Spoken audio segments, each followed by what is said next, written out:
And today we have the honor of speaking with the one, the only, the Chief Marketing Officer of Lepricon, Mr. Phil Ingram. How you doing today, Phil? I'm doing really well. Thank you so much for having me. Thank you for coming on the show. Really excited to really get into it, and let's dive right in. So, I would love to know your story. My story is not a typical crypto story. I joined Lepricon in August of 2019. I'm sorry, I'm having to recount the years now that we're 3 days into 2021. But before that, I used to be in the travel industry. I actually worked for a US-based luxury tour operator. But of course, you'll remember around that time, early 2020, there was some significant changes in the world, and the travel industry ceased to exist. So I was looking for new opportunities, and I'm a career marketer, 30 years, as you can see by a few wrinkles, which my ring light probably isn't completely removing. And the CEO of Lepricon, Josh Galloway, who is both a blockchain and a gaming veteran. He goes back to the 90s when he was a producer at God Games on games like Max Payne. So that's part of our DNA, which we may touch on later. But he's been my friend for 20 years. And he asked if I would be interested in advising and basically bringing a rounded marketing approach to a company that he was forming. And next thing I knew, was the CMO of Lepricon. So I've been involved in all sorts of industries going back, technology, travel. I was part of the dot-com boom at the turn of the century. In fact, I lived in New York for 2.5 years during that period, the dot-com boom and the dot-com bust. So yes, a long and varied history that I started off with hair, now no hair, and found myself in crypto, I suppose, a year and a half ago. That's amazing. So just to make sure we have our timing right here. This is the beginning of 2022. This is not recorded. This is totally live. And yeah, so that's fascinating. So you came from. Oh no, so in that case, it's 2020. I apologize. Yeah, see, I told you I'm trying to do the maths in my head. And it is, I'm in Hong Kong, so it's 11 at night for me. So apologies to your audience if a slightly tired man. All but good. So I came on board Lepricon around August 2020.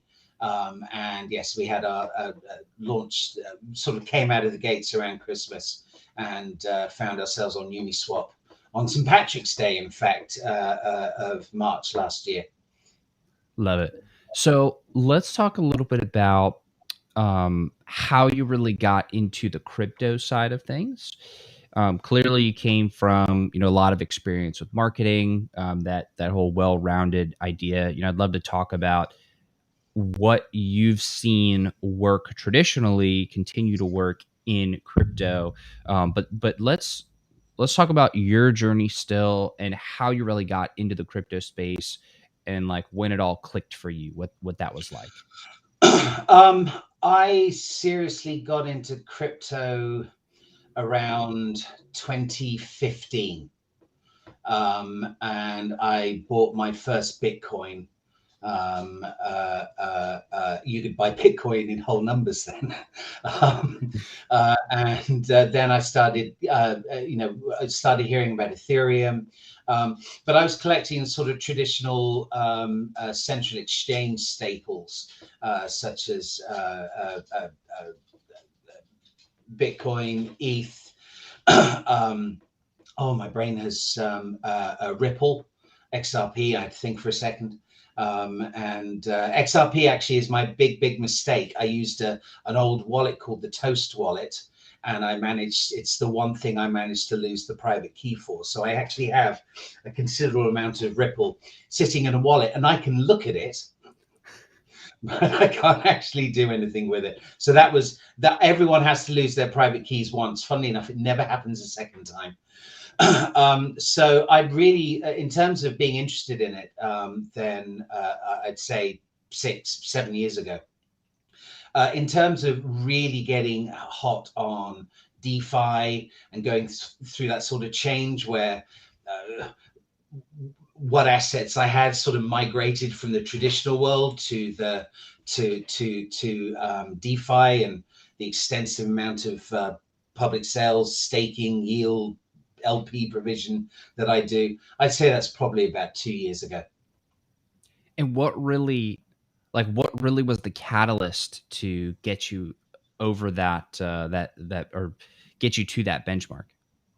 I think it was just exposure.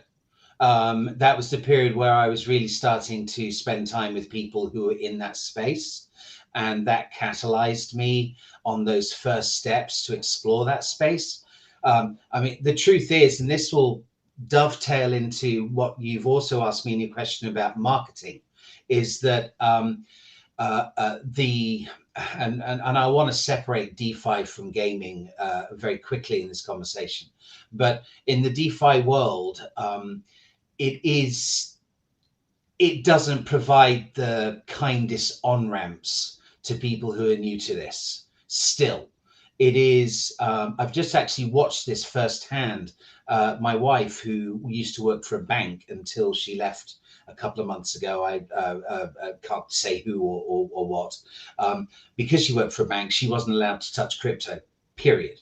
Anything, not, it was quite lucky that this was one particular bank where her spouse didn't have to give his financials over. She was now, after a couple of months ago, started getting into it. And of course, now my WhatsApp, she's sending me WhatsApp screenshots, screenshots of charts and stuff all day, going, "We should buy this, we should buy this." So it's been a total 180. But her on ramp to this, and I'm showing her how to first use CEX to get basics like gas money, etc. And then we migrate to some DeFi stuff and buying on Uniswap or PancakeSwap or whatever. Then we migrate to staking, and we've actually got some LP provision going on. But, she's sitting there looking at me, I mean, how do people get into this? This was not designed with the customer in mind. And I think this is something else that will dovetail into the gaming conversation and the confusion between adapting blockchain for gaming and trying to make gaming fit DeFi. But I've sort of watched her firsthand go through this, and so I think it was it really does take, I think, someone to set you on that first step. I mean, I still to this day, when I send money from one wallet to another, I sit there wondering, is it actually going to show up? You still have those feelings. So, it is, I think a couple of people I knew set me on the road. And then after that, I got more comfortable exploring for myself. And now, I have pretty diverse portfolio, and I take part in a lot of pre-sale and public sale, and have my risky bit and my not so risky bit and my long-term yields and all that stuff. And I'm comfortable with that. And I try and keep on top of what's happening. But yeah, for me, it was really someone sort of starting me off, because from scratch, at point zero, it's still not easy for someone new to really grasp this in a way which is safe. I agree completely. And that's one of the reasons I too am so excited about the crypto gaming space, is I think that is one of the best ways to solve that on-ramping problem and get people into crypto without them having to really get into crypto. And then on the back end, they can really branch out, and they're already on the path because they've been in it, kind of. And it's just so much easier for them to learn because they already have some skin in the game from that point. But I feel like I'm jumping ahead a little bit. Well, I would agree with that. In fact, to come back to you on that point. If I step back, you asked me a question before, and I'd like to answer that question and then dovetail and add to that. And I think actually this will add to the conversation. You asked me about what I'd observed about marketing through the lens of a traditional marketer in the context of crypto. And I would equate it to what I said before about the fact that I was part of the dot-com boom. If you go back to that period where VCs were plowing $80 million, $100 million into this and $150 million into this, and we had such incredible enterprises as pets.com and boo.com, etc. These companies, mainly because they could spend a huge amount of money, but they created really quite strong brands, developed huge audiences and gargantuan amounts of awareness. But this was, in this period in the late 90s, with a couple of exceptions which were on the right road, like Amazon, most of them couldn't productize that awareness into something that made money. And by the time they had worked out how to actually do that, they had spent so much money on marketing, PR, and I call it partying, that they couldn't earn it back. And so, of course, they all went bankrupt one by one, and all the VCs, everyone went home with their tail between their legs. Forward 20 years, and I come to crypto, and the very first thing I see is what I consider to be the total antithesis of this. I saw phenomenal productization, genius level technical ideas, but absolutely no connection to the consumer whatsoever. In other words, it was product led, the complete opposite, which leads us to the situation we said before. That then dovetails into the gaming proposition. We've said it's on an article that I wrote in like December last year, before the blockchain gaming thing really took off. And we said gaming could and should be the first killer on-ramp to the mainstream adoption of blockchain. But for that to happen, the blockchain has to adapt to some basic things. A game is about the user experience, period. Everything else is irrelevant. And the truth is that blockchain, the fundamental, I'm not talking about DeFi, I'm not talking about constantly clicking MetaMask. The idea of killing a monster in a sort of blockchain version of World of Warcraft, and then MetaMask pops up and says, if you'd like its stuff, that'll be $25, please, and come back in 15 minutes. That is not good game experience. Right. But the underlying principle here is the actual blockchain itself, this immutable fact that if you own it, no one can take it away. World of Warcraft is always my favorite example to use because all the analogies are there: inventories, wallets, special items, NFTs, the auction houses in the big cities, marketplaces, it all matches up. But these are publisher-owned economies. And the stories of people being kicked off, for various transgressions are legendary. We all know them.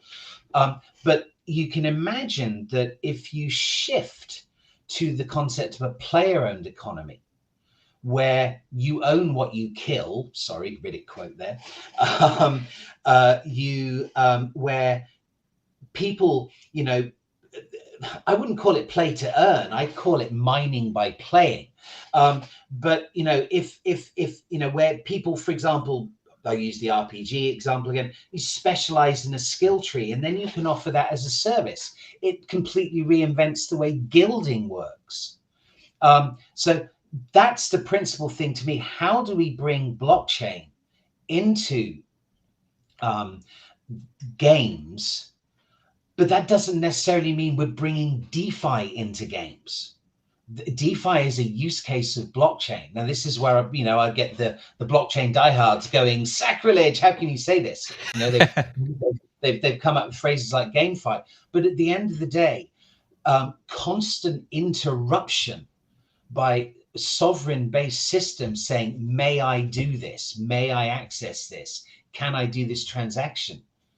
a game involves assets moving around between player and the environment on a constant basis. There has to be a different approach. This segues into what Leprechaun's trying to do, which is create a set of technologies that will add up to an SDK for actual game developers to start incorporating blockchain into their games. Because I'll finish off this soliloquy with this fact. Right now, I think we have the blockchain industry using gaming as an on-ramp to sell NFTs and tokens.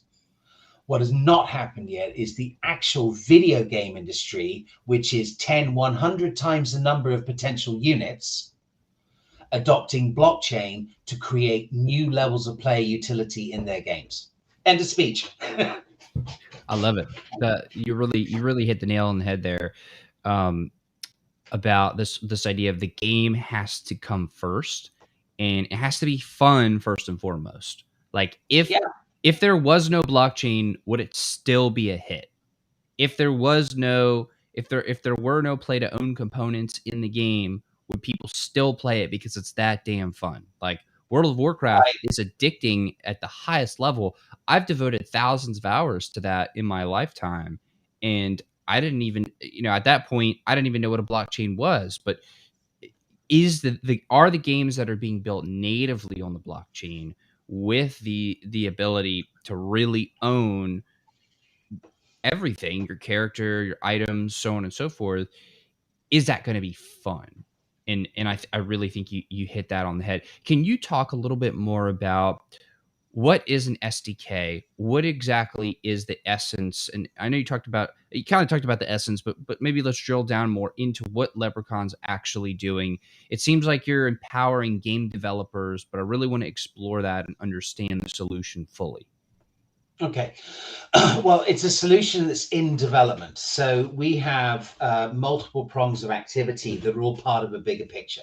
So the eventual goal, Leprechaun wants to to create an ecosystem, sort of from cradle to, well, I was about to say cradle to grave, and I realized that might have been not been the best choice, but from cradle to permanence, from mint to moon.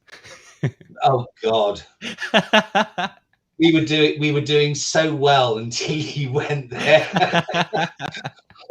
So but we essentially want to help. The DNA of Leprechaun is that of blockchain and gaming. I said this event did originally come from the mind of our founder and CEO Joshua Galloway, who said he was a game tester in the 90s after university. Eventually moved on. He worked for God Games in Austin, with people like Harry Miller, etc. Was producer on a lot of titles, including things like Max Payne and Kiss Psycho Circus, although apparently I'm not supposed to mention that anymore. And he's moved forward. He came to Asia. He worked on something called Shadowbane, which was an Ubisoft, and the company he co-founded in Hong Kong was the Asia publisher for that. That's a whole story in itself. He founded a mobile games company in Malaysia, came back to Hong Kong, has his own consult. He's been involved, launched a lot of stuff on mobile. He's had his fingers in the gaming industry for a long time. He moved into blockchain about 5 years ago and actually became part of a VC. He's sitting there, and I learned this from him. He's sitting there going, hang on a minute, here's gaming and here's blockchain. What really happens when you put the two together?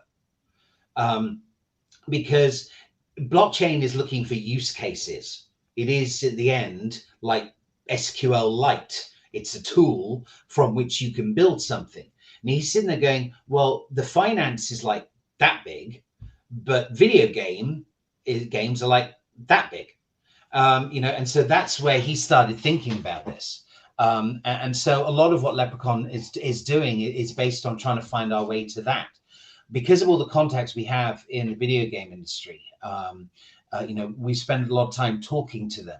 And a lot of actual game companies, and we see it in the news, and game players, interestingly enough, are very anti-crypto. On the company side, Steam not too long ago, of course, famously kicked about, correct me if I'm wrong, about 25 or 26,000 games off their platform that has something to do with blockchain. Now, the primary reason for this, I think, is because they don't want the SEC calling, going, how come you're a platform for things that offer unlicensed securities? On the human side, Ubisoft, Square Enix, I think, just announced they wanted to move stuff on chain, and the reaction from gamers has been negative. Both of these things are the fault of the blockchain industry and the way they've approached gaming on blockchain by focusing on the sale of NFTs, etc. They've actually done the bigger industry a disservice by the way this sort of blockchain gaming and play to earn category has come about. However, privately, and we're not the only people in town who realize some of the truths that we're talking about here, but companies like us are quietly talking to these companies, and many of them are looking at ways in which they can take things and put them and use blockchain in a way that actually makes sense and adds something to gameplay, maybe adds new features, or just this simple concept of being able to own stuff, or monetize your efforts outside of the game because things are moving on chain. And this is going to happen in stages. We're going to see a lot of iterations because a lot of the technology to really do this simply doesn't exist yet, not in a way which is fully usable in the gaming industry. That's our goal, is to create, we call it the SDK, it's software development kit. But the basic idea is, it starts off, we have our own Ethereum sidechain called Lepricon, and it is just as functional as Matic or BSC as a sidechain, but it specifically, its big difference is it runs on zero Gwei. It's an Ethereum chain. The nodes need gas, but with Gwei is set to 0. This removes one item of friction for the transfer of assets in a gaming environment. The second item of friction is the wallet. Here's the other awful truth. If you decentralize wallet like MetaMask, you cannot avoid asking you permission to do stuff. And so the answer for in-game is custodial wallet technology that can be built into the game. And if you're running on a gasless environment, you can move your stuff in and out of the game as you wish. And then maybe you can bridge things to commercial chains like Matic or BSC or Ethereum. Beyond that, we're looking at things like marketplace technology, NFT packages where you can wrap NFTs and other assets within NFTs that can then be broken open, but like this sort of packs of cards from those collector kits, if you remember those from years ago, and other stuff like that. But the main thing is that all this runs on 3 tracks. Track number 1 is a stack of this stuff, usable individually or en masse for web. Route number 2 is the exact same stuff for the Unity 3D engine, and route number 3 is exact same stuff for the Unreal Engine. So that's what we're doing. That's our long-term goal, is to eventually have a complete kit of software elements that can be incorporated in game development, whether it be web, Unity, or Unreal. How we're doing this is we ourselves are building generally quite simple games, but each one of those games, the important thing is it catalyzes the creation of the next step in these elements that will make up the SDK. So for example, when we launched our first game, which is a remarkably simple Wheel of Fortune game, the point was to demonstrate that you could bridge our token L3P from Ethereum, now Binance Smart Chain, virtually nothing to Lepricon, and then play a game gas-free and win the money. It basically proved the chain worked. The second game, Gachapon, which is about to come out, it's based on those Japanese vending machines where you put in money, twist the handle, and a ball comes out, which you open, has a prize in it. The game name Gachapon comes from gacha, which is the sound of the mechanism, and pon, which is the sound of the ball hitting the tray. But this is a game that basically will spit out an NFT with every price. So you pay the equivalent of about 50 cents per spin, and you will win an NFT. At the moment, it'll be BUSD in a Binance Smart Chain NFT, and it's a charged NFT, so you can break it open. So we've built a whole new system for that. And it's all built in Unity. So with the second game, we've demonstrated, in this case, it's still MetaMask, but we've demonstrated blockchain access from within Unity. And we've demonstrated a stacking system where you can put NFTs within other NFTs. And there are other organizations that do this, but what we've done that stands out is our ability to do them in batches. So we're creating a 10,000 NFT batch for the first round. So each game is about adding new steps in technology. At the same time as that, we have some announcements that are about to come out. One, we're about to announce the first and soon after the second third-party game development company that we're working with to build this technology in conjunction with them for their games and for our mutual benefit. And then we're also going to be announcing incubations. There's one incubation, which is an actual long-term game company, which has had stuff on Switch, PC, Steam, Xbox, PlayStation. They want to build a blockchain arm to do a revamped version of one of their old titles. I cannot reveal it yet. And we're working with them to do that. So we try all these different things, but they all basically are ways of developing and demonstrating and eventually compiling a set of tools which any game developer would be able to use in actually incorporating blockchain utility always in a way that doesn't interrupt with the sort of current blockchain experience. Those are some really interesting solutions. And I love how y'all are, it's almost like you're building and you get to a certain point and then you're like, all right, well, we need to ship a game and prove that we've built this. And then you keep going, Yes. like build and ship. That's a really interesting model. I want to jump back to something that you said earlier of how the adoption of blockchain gaming, crypto gaming is going to happen in phases. And I'm really interested to understand from your perspective as, you know, somebody who's part of an organization that's equipping devs and game makers, and you have your own side chain and you're launching your own games and you're building out this incubation. I mean, you really are covering you're covering a lot of different pieces of this ecosystem, and you're building your own ecosystem at the same time. So I'm really interested in understanding the perspective on these different phases. Well, I'll give you an example. The very first, I won't name any names, but the very first blockchain games that have come out, which are basically, you know, we're going to mint 10,000 NFTs.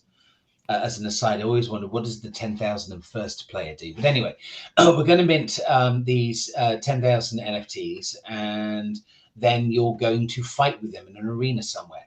Does that sound familiar? And there's many iterations of this, what I call sort of Pokemon battles light, and that's sort of the first iteration. I was talking to a company today that is looking at basic RPG mechanics, and their in-house dream is to build a blockchain version of, you know, something like World of Warcraft. There are companies that are sort of mixing on and off chain because of the imposition of sovereignty from wallets like MetaMask, or, well, I mean, can you imagine Wallet Connect in a game, something like Trust? You know, see, basically proving things on your mobile phone while you're playing. I mean, these, you know, so to get around that, some people are sort of having a certain amount of stuff on the chain, and then they're actually building a lot of game mechanics that are off chain, and they're having to sort of transmit that information back either at the end of the session or sort of in catch-up packets during the session while in runtime. But that then brings in inherent security issues, because that would mean if someone can capture their signals, do they try and then spoof the chain? You know, it's because these are web services running across the web. So these are the different things people are trying, getting us in stages in terms of incorporating blockchain, but trying to develop user experience. But the challenge is, this is why this is why we need to develop so many more of these sort of pieces of technology, because they're the things that will enable us to maybe do a bit extra. So when we're able to release the first version of our integratable wallet, which you can integrate into a web stack, whatever. That will give us the first chance to demonstrate, having assets basically in a game wallet or having them in a decentralized wallet. One of the problems is decentralization it sometimes has to be paired in an opportunity cost calculation with the quality of the experience. What I'm really saying is everyone's sort of feeling the way bit by bit and using different approaches to try and add more complex and therefore immersive experiences, whilst also trying to say that they're connected to the blockchain.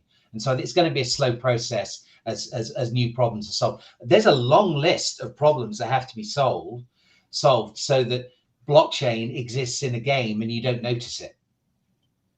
Do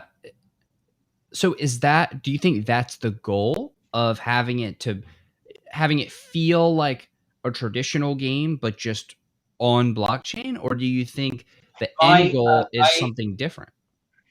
This is my personal view, as someone who, whilst I'm not originally from the game industry, but as an avid gamer who proudly strokes his PS5. Yes, I got one every night.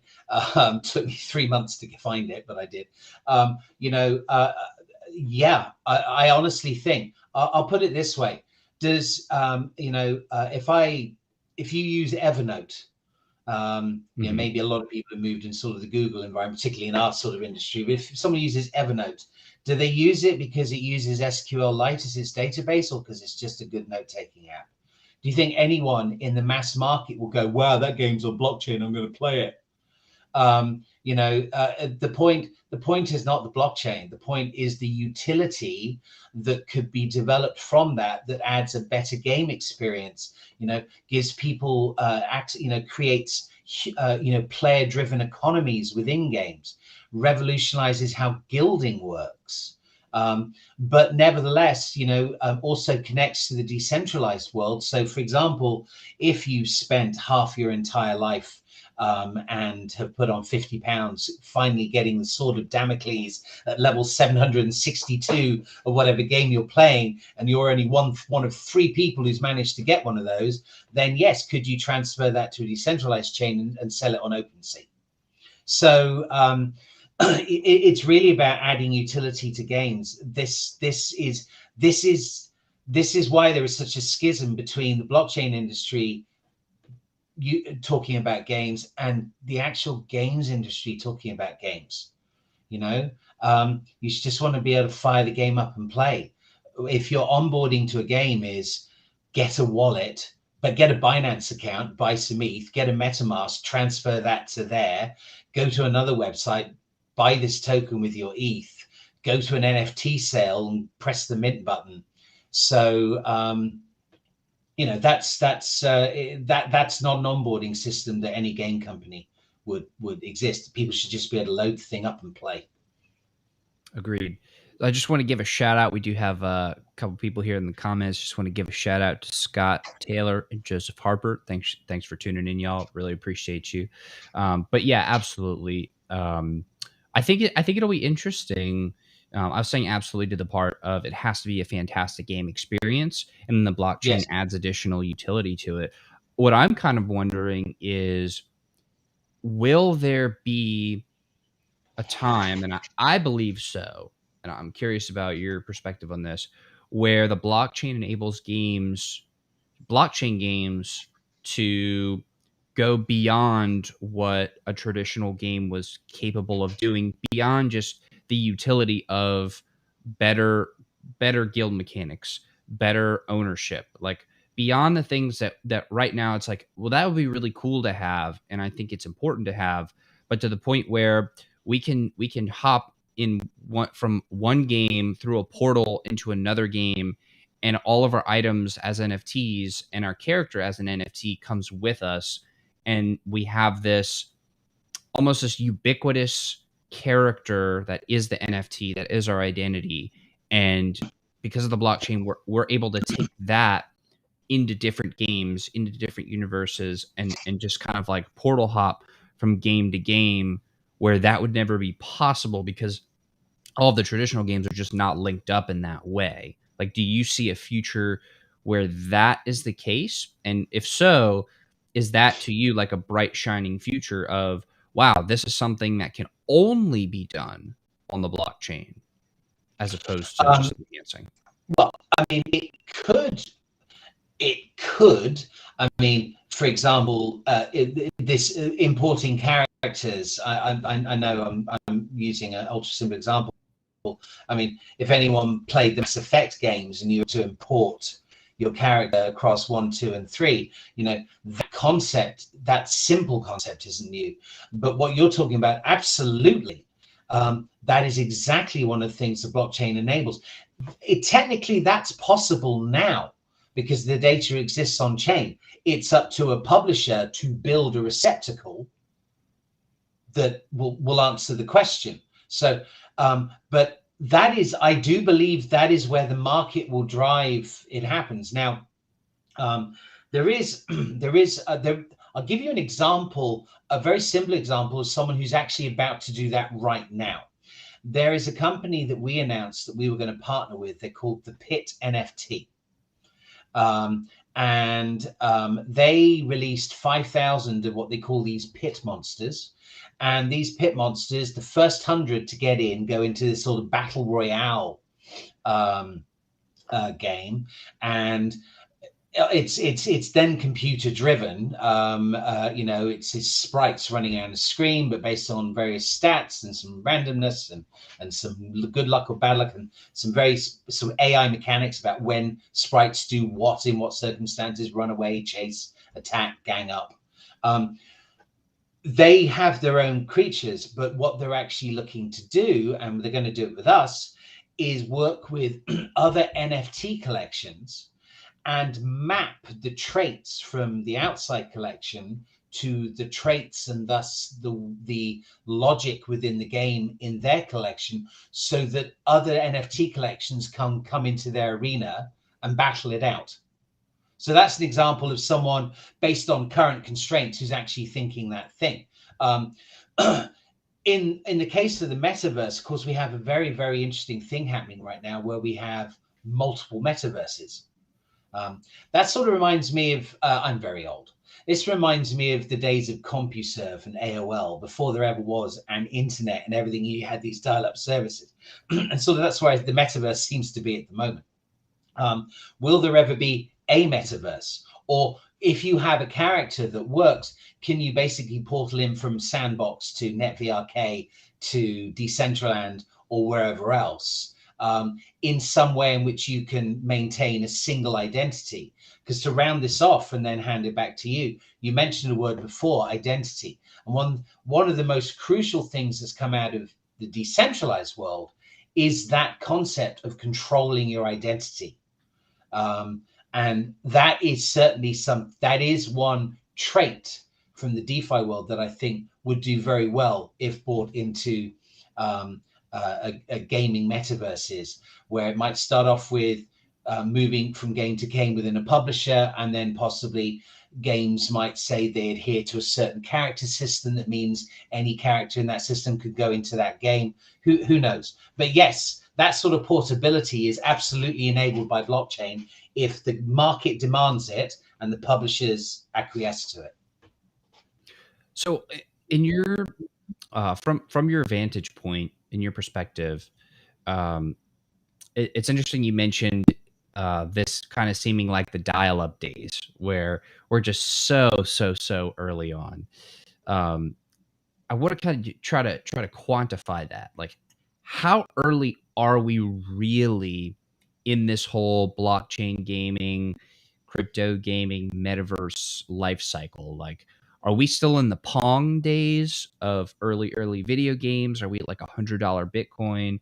Because the whole world, it seems like at least got the word metaverse slapped at them a little bit in the end of 2021 with what Facebook, those folks over there, with their announcement. I'm not calling them Meta. I'm going to call them Facebook. With what they announced, it seems like people were like, this is a concept. And it was kind of like a flavor of the month word, but that doesn't mean the technology moved forward. So like where are we really from your perspective? Just as an aside, when you mention Facebook, aka Meta, one of the things that staggers me is the idea that I'm ever going to connect one of my MetaMask wallets to my Facebook account. The ability to identify all my on-chain stuff with what movies I like. I mean, I could just, every time you be on Facebook, you're getting ads for particular NFT mints that meet you. I mean, I find that concept absolutely terrifying.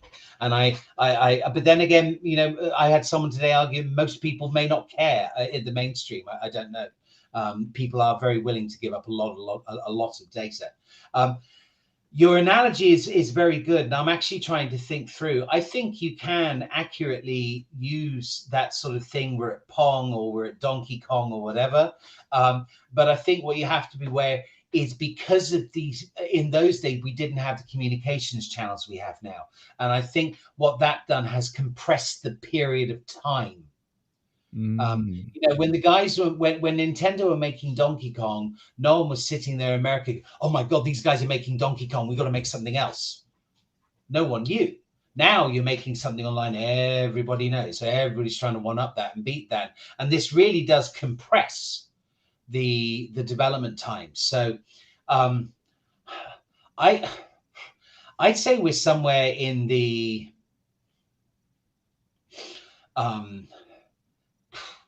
I'm going to go SNES.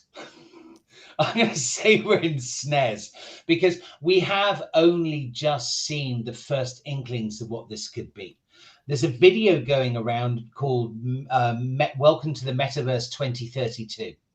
Someone popped it into WhatsApp on my in a WhatsApp chat today, and it's this guy running around. He's basically got these glasses on. They call them the Oculus Quest. Super thins. They're only like a millimeter, but it was basically a demonstration of what the metaverse might be like in the future. I think in the same way that we've gone from computers this high to these things in a generation, and the acceleration of development will be even faster. I think in some ways you can compare it to the very early days of video games. I suppose the quality of the blockchain games, you could say, is sort of a step back. But hi Scott, I saw your question. I promise I'll get back to that. But in some ways, it's very, very advanced. I mean, NetVRK is Unreal Engine 4. I hear they're going to go back. They're actually going to upgrade to Unreal Engine 5, and that's about as advanced. We've just seen the Matrix demo, so that's about as advanced as you can get. So in some ways, some people are Unreal Tournament levels, and some people are at Pong levels. It's actually I find myself dithering. It's a really hard question to answer. I think we're going to see rapid acceleration of the things you can do. But I will say this one thing, going back to the phone reference, the point of this is that I now have the internet and connection to anyone I know in the world in my back pocket, although I'm told I shouldn't keep it there if I sit down, but I have access to it.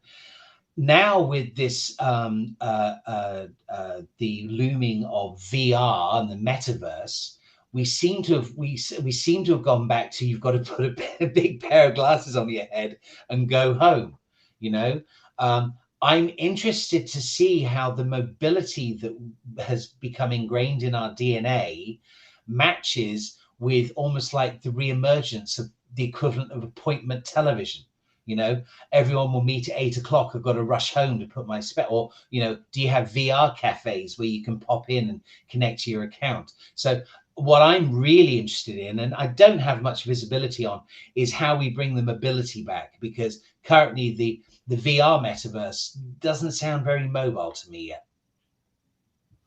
And do you want to kind of loop back and answer Scott's question? Oh, yes. Can you use another example? Okay, I would glad to, but I'm not sure an example of what.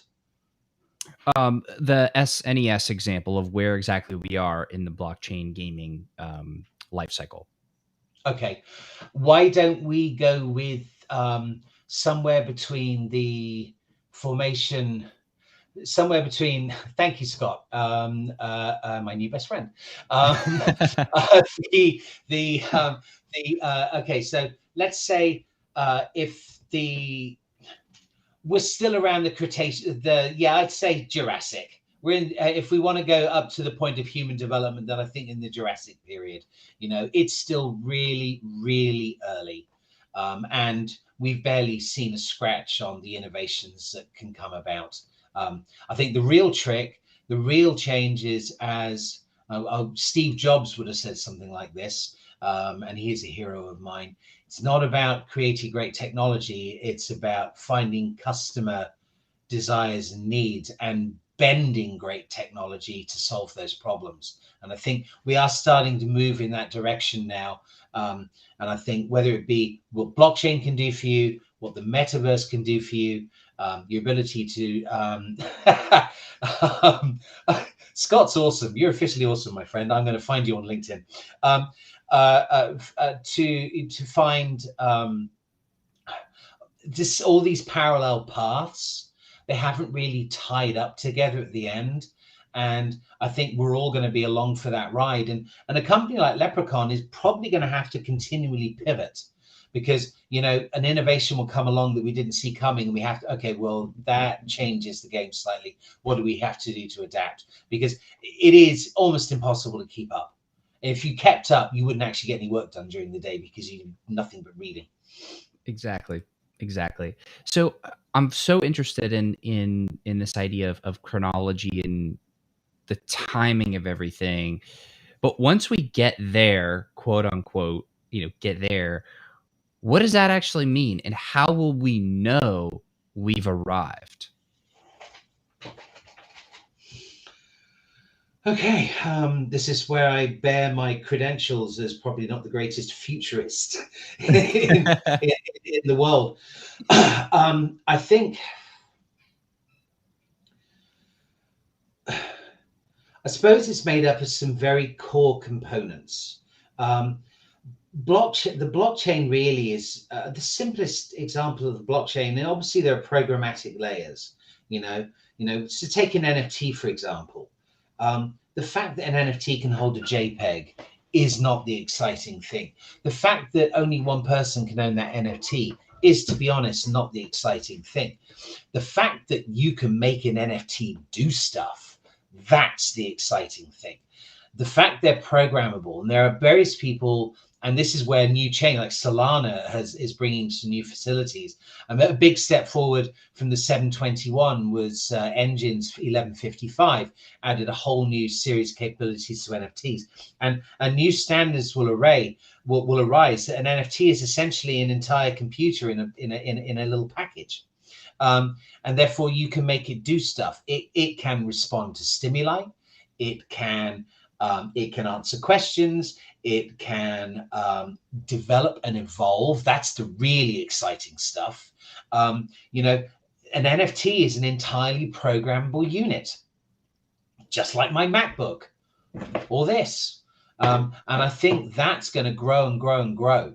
And that's really exciting because, you know, at the end of the day, if you can think of it in code logic that looks something like C in one of the various, you know, then you can do it. And so that's really, really exciting. We haven't even scratched the surface on that, even imagined what scratching the surface looks like. That's really, really, NFTs potentially immensely powerful little objects. And just the same as more computers got more and more memory, and phones got more memory. NFTs, which I think currently limited to about 20 megabytes of usable data if it's on OpenSea, that'll grow. There's no reason why that won't grow. So I think the NFT, the sorely misunderstood, with the JPEG distraction. But what's under the hood of an NFT, that's extremely exciting.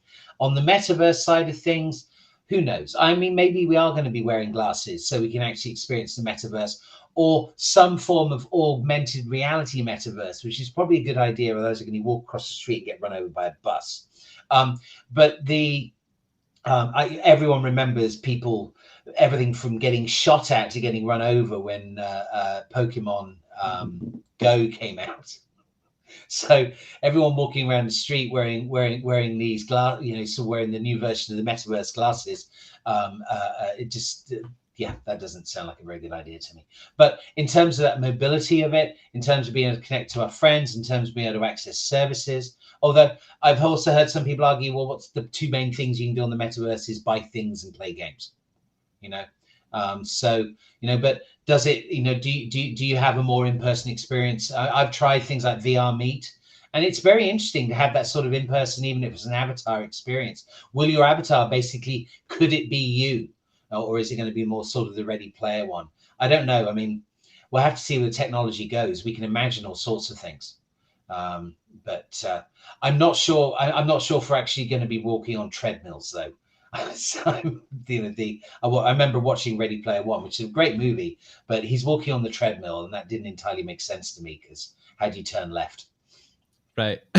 Right. How do you turn and you're, yeah. So for people who they're getting into the space, or they're interested in the space, and maybe they're not a gamer, or maybe they're not a crypto native, and they're like, how do I even participate? How do I begin? How do I jump in? I don't necessarily have anybody in my inner circle who can set me on the path of crypto. What do I do? And from the perspective of somebody who wants to build a career here, how do I start earning money from all of this and really make this my career? What, you talking about play to earn, or you talking about working in the crypto industry? Crypto, blockchain, the metaverse, crypto gaming, all of it. It's all connected, and one can lead to another. Well, like any industry, all skills apply. Obviously, if you're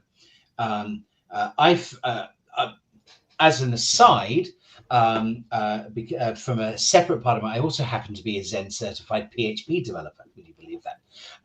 And I've played with other stuff, C, Java, etc. So I've done a lot of coding in my time. Not entirely professionally, but I've always been a very keen hobbyist coder. I used to write text adventure games. I took one look at Solidity and going, okay, I recognize that. Picking up Solidity, obviously doing Solidity well, because you want to make it so that people can't find weaknesses, etc. That's one thing, but getting into it and experimenting with it are quite easy. And I got to be honest, with the complete explosion of companies adding blockchain, it is very much it's very much a seller's market for programming skills. It is a very good time in life to be in history to be a coder right now. So that's obviously, but all the different things that apply. Companies have all. Don't know what vum.ngo is. Okay, interesting. All the skills, marketing, social media, a lot of game design, gay people from the traditional gaming industry, game designers. Are we still going? I'm getting error messages on my screen. Yes, I was just doing a little bit of modding here. We were getting some bots trying to spam the chat. Okay, I was sorry, but I saw these red error messages. I wasn't sure if I was freezing on them. There are opportunities across the board in this. And one of the great things is that blockchain is very famous for for working distributively. So distributed teams are very common. So although funny enough, Lepricon actually has an office in Hong Kong with most of our team, but distributed teams are the norm. So there's a lot of opportunities to work from home in the crypto industry, and that's actually quite normal. So whether you're in HR or you're in marketing or you are a coder, especially business development, sales skills, all these things have value. And like anything, I think innate skills in certain areas like that are always very valuable. You can always learn a new industry. It's this that that it's so there's no barrier to entry in that respect. And obviously there is a lot of opportunity. If you've got a really good idea, maybe you should look at founding something. You get in touch with companies like us that do incubate company, and there's lots of options, not more than one of us, and see whether the idea flies. Shop it around some of the VCs and see whether it flies. They're very easy to find online. So there's a massive amount of opportunity in this, and I think we've barely seen again the start of the industry and the size that it will become. I love it. Well, Phil, I want to thank you so much for your time. We're coming up here to the hour, so I want to thank you very, very much. No, thank you. I really enjoyed it. I do have one more question for you. Please. Is there anything that I should be asking you that I didn't, and I wouldn't have thought to? Oh, what a fantastic last question. Let me just think. Actually, no. In terms of the sort of core messaging about Lepricon, what we're doing, why we're doing it, etc., I think we've covered all that. So actually, in terms of the stuff that I would have liked to get out, I think we covered all the bases. I thought it was a really fun interview. I enjoyed doing it very much. Well, I appreciate it, and I feel the same. So thank you very much. Thank you. And I'll just finish on this. Scott, you're still awesome. Find me on LinkedIn. Let's connect. I see the little IN on your awesome. LinkedIn. Always again, I learned that one from a judge. So, awesome. Okay, well, brilliant. Well, thank you so much for having me. And thank you. And thank you to everybody watching and listening. And I'll see you all on the next episode.